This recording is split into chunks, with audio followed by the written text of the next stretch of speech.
এই অসুখ সম্পর্কে তেমন একটা সচেতনতা নেই। তবে মনে রাখতে হবে যে একজন ব্যক্তির জীবন তছনছ করে দেয় আলসারেটিভ কোলাইটিস। এই অসুখ থাকলে জীবনযাপনে বিস্তর বদল প্রয়োজন। তাই প্রতিটি মানুষকে অবশ্যই অসুখ নিয়ে সতর্ক হতে হবে। এবার মাথায় রাখার বিষয় হলো, কোলাইটিসকে অনেকেই পেটের সমস্যা ভেবে অবহেলা করেন। কেউ ভাবেন গ্যাস, তো কেউ এবার অ্যাসিডিটি মনে করেন। তবে এই অসুখ খুবই জটিল, তাই রোগ সম্পর্কে প্রথমেই জেনে নিতে পারলে সব থেকে ভালো হয়।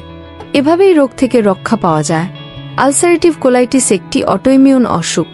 এই রোগে শরীরের নিজের রোগ প্রতিরোধ ব্যবস্থায় অন্ত্রকে আক্রমণ করে। এই কারণে অন্ত্রে আলসার হয়। তাই সতর্ক থাকা ছাড়া আর কোনো উপায় নেই বলেই চলে। মানুষের মধ্যে এই রোগ নিয়ে সচেতনতা গড়ে তোলা দরকার। নইলে শুধু ওষুধে কোনো কাজ হয় না, এমনকি সার্জারি প্রয়োজন হয়। তাই আপনাকে অবশ্যই রোগ সম্পর্কে জানতে হবে। তাই চলুন জেনে নেওয়া যাক, আলসারেটিভ কোলাইটিস হলে কি কি উপসর্গ থাকতে পারে।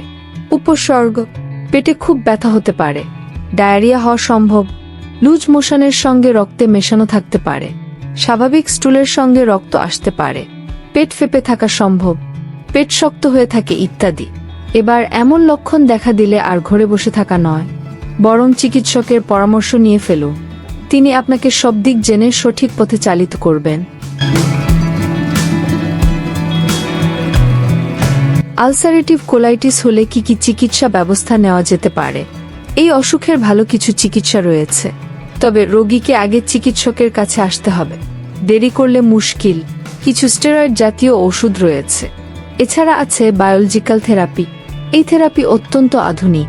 এসব বাদেও নানা ধরনের ওষুধ রয়েছে। তবে রোগ খুব বাড়াবাড়ি পর্যায়ে গেলে আর এভাবে কাজ হয় না। তখন অন্ত্র অপারেশনের মাধ্যমে কেটে বাদ দিতে হয়। তাই এই বিষয়টা মাথায় রাখুন। যত দ্রুত পারেন চিকিৎসকের কাছে আসুন।